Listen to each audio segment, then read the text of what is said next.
À nouveau, la FQCC cette semaine nous renseigne avec Paul Lacaire. Il est bien sûr le rédacteur en chef du magazine Camping Caravaning. Bonjour, Monsieur Lacaire. Bonjour, Pierre. On va parler de panneaux solaires aujourd'hui. Je suis très content. Je trouve ça formidable, ces dispositifs-là. Et la technologie évolue beaucoup dans ce domaine.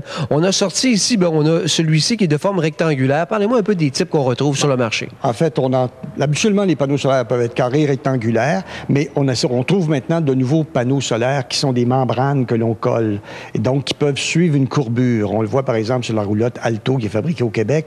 Alors, le panneau solaire suit toute la courbure du toit. Alors, ce sont tous de très bons panneaux solaires. Ce qu'il faut retenir d'un panneau solaire, c'est qu'il n'y a pas besoin d'entretien. Ça ne fait pas de bruit, ça ne produit pas d'odeur. C'est écologique, c'est une énergie douce, une énergie renouvelable et il y en a toujours. C'est ça qui est intéressant. Même s'il n'y a pas de soleil, un panneau solaire, autant qu'il y a de la lumière, va produire de l'énergie. Évidemment, plus c'est ensoleillé, plus il va en faire, mais moins il en fait quand même à la simple lumière.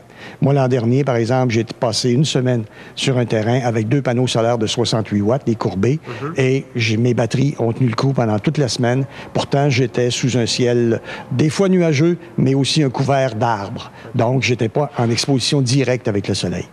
Évidemment, il faut gérer sa consommation d'énergie. On ne la gaspille pas, on fait attention. Mais ça, les bons campeurs savent comment procéder.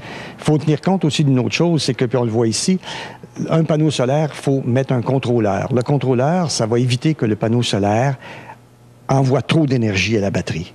Les batteries, à un moment donné, quand elles sont pleines, elles sont pleines. Alors, le contrôleur, c'est un rupteur qui, lui, va dire, OK, il y en a assez dans la batterie, donc je coupe le courant. Parce que le panneau, tant qu'il y a de la lumière, il produit de l'énergie. Effectivement. Et quelle est sa durée de vie à ces panneaux-là? Est-ce que ça varie d'un panneau à l'autre? Ou... Écoutez, les panneaux solaires, on parle de 25 ans.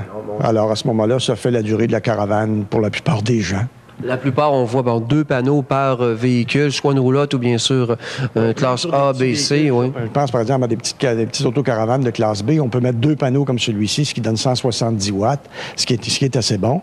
Mais j'ai vu par exemple dans le désert, en Arizona, des gens sur des gros motorisés qui peuvent avoir 5, 6, 8, 10 panneaux solaires. Et à ce moment-là, ils les mettaient à angle pour profiter de l'exposition maximale au soleil. Mais là, c'est des gens qui vivaient à plein temps dans leur caravane, là, sans aucune autre forme d'énergie que le solaire.